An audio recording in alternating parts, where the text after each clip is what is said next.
the reason I bring this up is because I called Diana and Sylvia in beginning of March, and I said, you know what, you guys, I feel terrible. I haven't been doing any work at all in January and February. For all of January and February, I spent working on wolves in northern Saskatchewan, and I didn't get a photo. I didn't get anything that, I got amazing experiences, but I didn't get a photo that I could work with, which was too bad. One morning I was so hopeful. There was fresh, well, it was a fresh kill because there was ravens out on the ice and such, and it was snowing tons, so I couldn't tell what was going on. And I snuck down the shoreline a kilometer or so, and I got into my blind and such. Nothing knew I was there, and the 11 wolves were sleeping 500 yards on the other side of the kill. I was like, oh my God, I can't wait. 4 black ones and all kinds of different colors of wolves from what I could tell in my binoculars. I'm like, oh, this is amazing. This is what I've been waiting for. And as a photographer, you wait for that one time, eh? And the snow starts getting lighter and lighter, and then you're looking through your binoculars like, oh yeah, there's a hide of a white-tailed deer and a leg left. Yeah, they're not coming back. So there was no wolves that ever came back there either. They wandered off into the distance. So anyway, all in all, that's what happens sometimes. That's just the reality of it. But then some days you're driving down the 1A and the boss comes out, right? So, but that leads to this here, okay? So in the fall time, we get these amazing rutting elk in Banff, right? And of course Canmore. Just love that sound.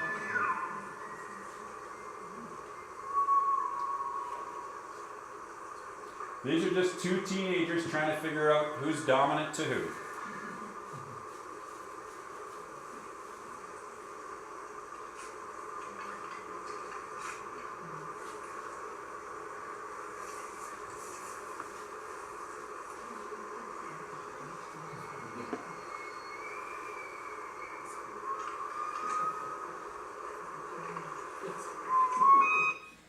Yeah, amazing. And you end up with Battle Royale. So, I had spent a week with these guys, a couple days with a fellow who worked for us in Banff, Troy from Australia, wanted to come out. And on this particular day, we had the most amazing day. One of those days where you just can't predict what's going to happen. And big bull elk will defend a harem, right? They're defending all their girls, and they spend all day long defending and calling and defending and calling. And it turns out that these big guys are not the father to hardly any of the kids. While they're fighting everybody else, the little guys are sneaking in and hanging out with the girls. So they spend all this time fighting, and on this particular morning, this is in the evening, but this particular day, the morning started off with 2 big guys facing off and such in a meadow. And all of a sudden we see hints of wolves in the background, and Troy's like, wolves, wolves, wolves. And all we see is all these elk turn and start charging the trees. They're going after those wolves. They won't let them get close. That was super cool. So we knew the wolves were close, right? That evening, we're sitting on the edge of the Bow River, and we can hear wolves howling, and we can hear elk calling, and everything is just mixed together. Everybody's confused. You can tell the elk are nervous as can be.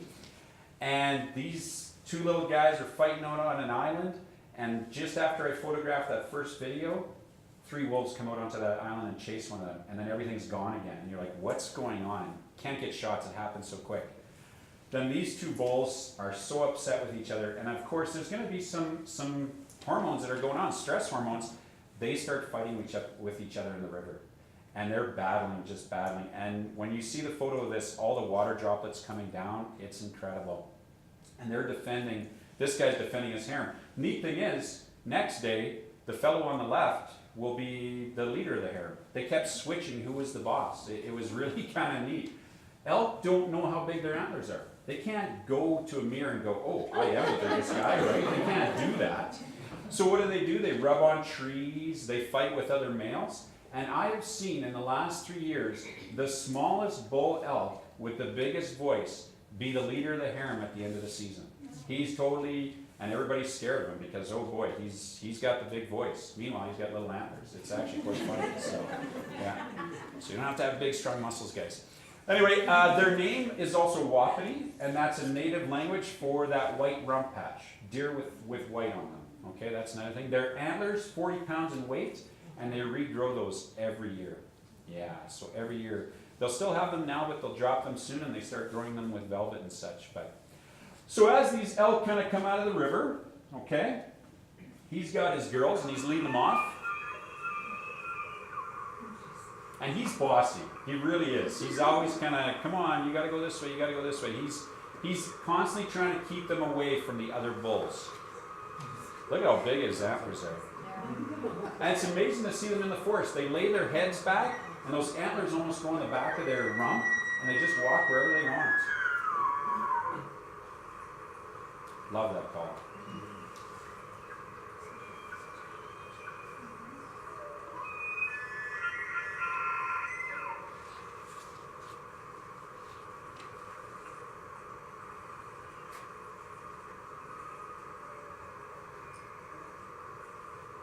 So they get across the river, and I look over at Troy and I go, guess what's going to follow? And he goes, what? And it was already pretty much dark. And that's one advantage of digital photography. You can shoot in really low light conditions. I said, the wolves are coming next. And so that 2 months that I just waited here in January, February, well, I guess I kind of deserve that because this happened really quick.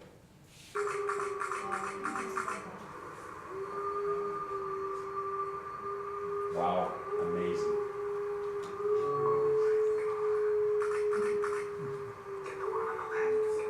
This is crazy.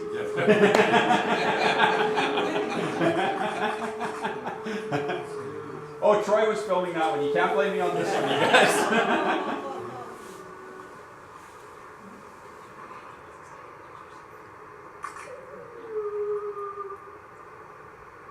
Isn't that awesome? Wow, that was just incredible. Just to have, and they're literally 30 to 40 yards across the river from us. Now this afternoon somebody asked, well, do you have to be worried? Do you have to be scared? The good news is, you guys, you don't. Wolves will not attack you. I've been surrounded with 2 other fellows in the Arctic by 17 wolves, and one of the little guys had the hair come up on his back, but it was probably because he was scared of us and not thinking of attacking us. The only documented case of a wolf attacking humans in Canada was in northern Saskatchewan a few years back, and it was at a place where the wolves were being fed at a dump. So yeah, anytime you mix human food and animals, you got a problem, whether it's a ground squirrel or a wolf. So these wolves came across, they never got an elk, which was awesome. I mean, I don't like that part of nature and such, but what an incredible encounter to get to experience them. And some neat shots, yeah, just with the howling, yeah. Yeah, you hear them in the distance, but to have them that close. And this guy with the little dopey ears, eh? Yeah. He looks sad. He looks sad, doesn't he? Yeah, he totally does. Oh, I didn't get an elk today, darn. Yeah, he's hungry, yeah. So, but. And then, of course, we go back to what always kind of, I guess, calms me in nature. You know, if you're ever having that stress day or something, you grab your dog and you head out early in the morning. And I have a favorite spot that I go and visit here with Spirit all the time to watch the Three Sisters and just enjoy that mountain range. This was a beautiful morning just this winter of colors. Again, no filters when you see the image and such. And we're so lucky. I mean, you know, people come into the gallery from all over the world and they want a photo of that mountain range. And we take it a little bit for granted, right? So it's something that's awesome in Canmore here. I don't know if you know how the sisters got their name. Does anybody know how the sisters have their names? It was the 3 nuns to begin with. Faith, Hope, and Charity. That's right.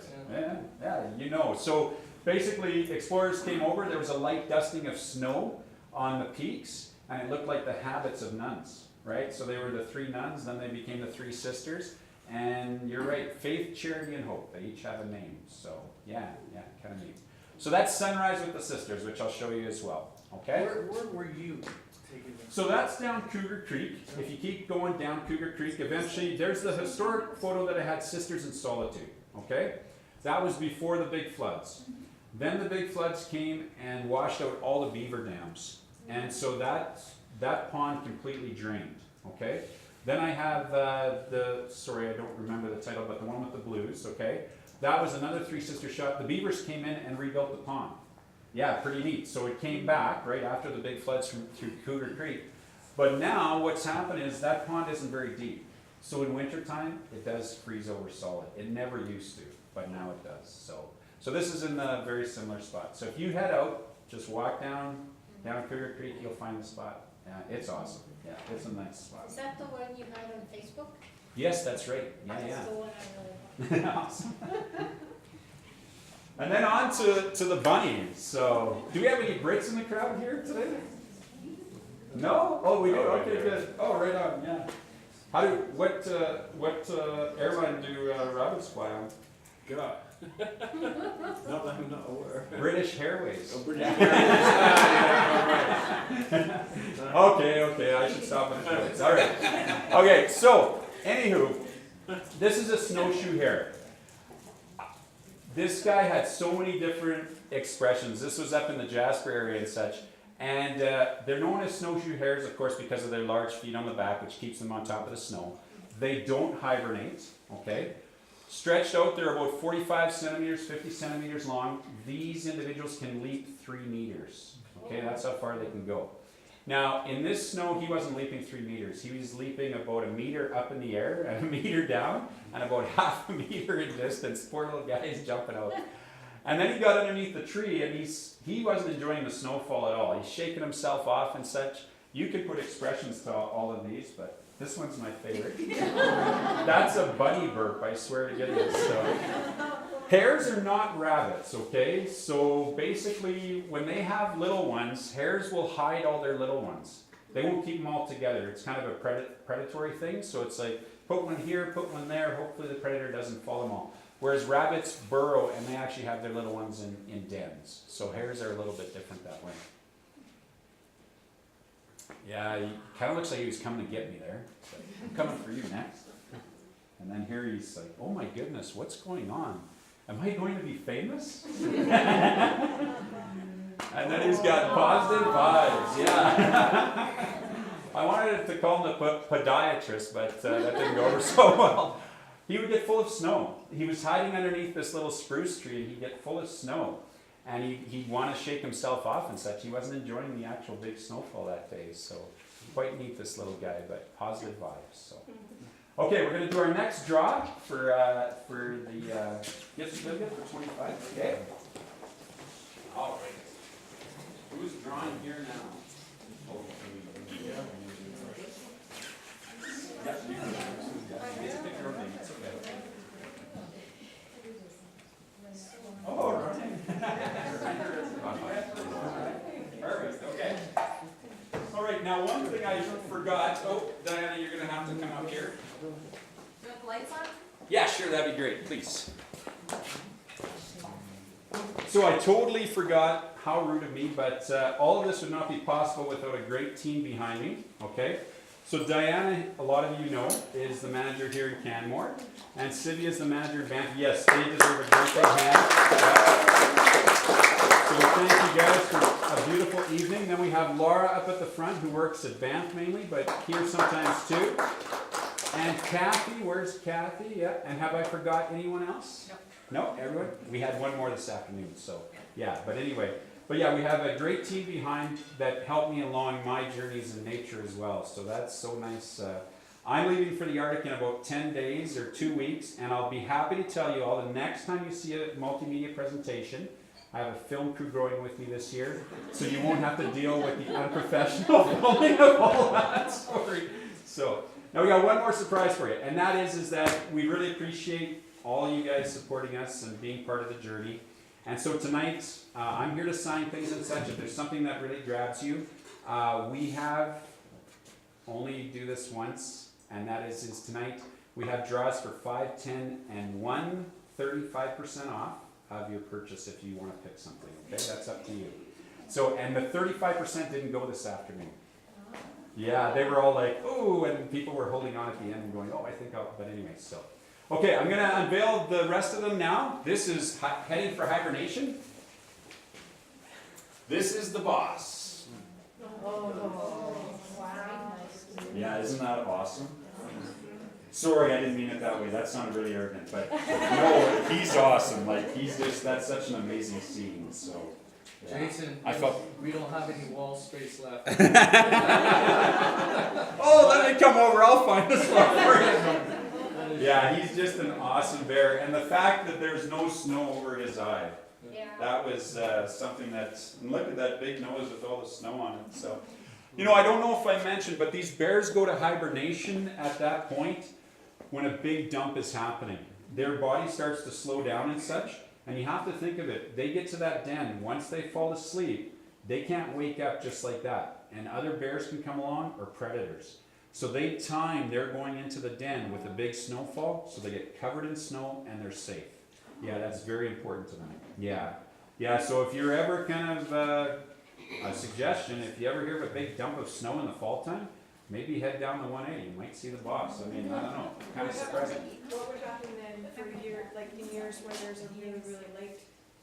Late snowfall, they still might hold off for that snowfall. Some of the younger bears would probably take a risk and go underneath a tree or something. They would get into a tight spot where hopefully nothing's gonna find them. But you're right, they're taking a risk. And with climate changing and such, they're gonna go into those dens later, perhaps, and they're coming out earlier. Researchers have found that grizzly bears are coming out about a week earlier now on average. He's already out like a couple of weeks ago, which is super early. That's a really early period of time to be coming out, so, yeah. Now we got positive vibes behind you guys here. I love positive vibes. Isn't he awesome? Yeah. Yeah, pretty neat little bunny, so, yeah. Bunnies are fun. And then we got Battle Royale. We got Battle Royale. Fiddling me here. And this, just with the water and everything, and the fact you can still see their eyes. Yeah, that's just. Some things you just can't plan. Yeah, the water is incredible. And this little girl here is going, come on, you guys. Get over your differences. There's enough of us to go around. So, and then, sorry, maybe that was politically incorrect. Okay, and now right here is Sunrise with the Sisters.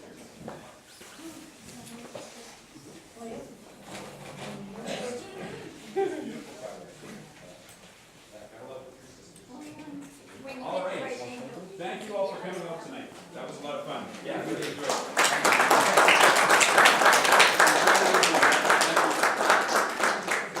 Awesome. Thanks for coming. Yeah, learn more all the time. That's a good point. Oh, these are all ones that'll be. Oh, this is O'Hare's Expanse. Sorry. Oh my goodness. I just about forgot. Thank you, sir. And that's O'Hare's Expanse. That shows the triptych, so that's the whole scene. And this is the cliff here where I was off. Talked about it before. Yeah, they could. Yeah, not often. Photograph. Yeah. Yeah, that's just other waters and that. And 3 individual shots, not one shot split into 3. 3 individual shots. Yeah. Over here. Those will be some of the smaller sizes of some of the others. Oh, yeah. They'll unveil. So the staff will unveil everything. If you have questions, they'll help you. Okay. Sorry, I'm gonna do the whole reason. Oh, no, no. There's all this black stuff. Yeah, we can, Yeah.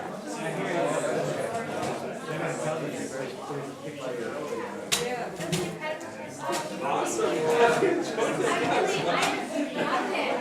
first time I've seen one with a video. Yeah, yeah. Well, it's the first time I've done this. Yeah, yeah. We're gonna keep doing this because people love it. So. Yeah, with you, like, obviously didn't wait all the hours to get but it's a glimpse of. Well, you were different about an hour, so it's like. I'm gonna just move this out of the way, guys. Cords are gone now. I don't have to worry about something tripping over things. Sorry about that. There we go.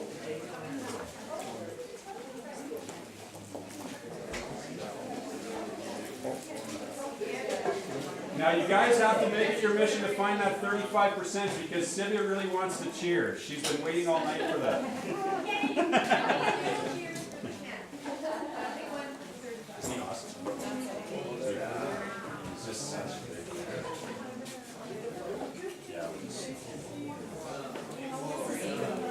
probably in his teens. Yeah, to be the dominant guy, you probably have to be in your teens. So. But did you? Going down the tracks? Yeah. People have been seeing him at Baker's Creek. Yeah. So did you see the ear tag or no? Yeah, that's, you know, because 2 years ago I photographed him and he had this big old ear tag, but Park said that he pulled it out and he put a small one in. So that's good because he's photogenic.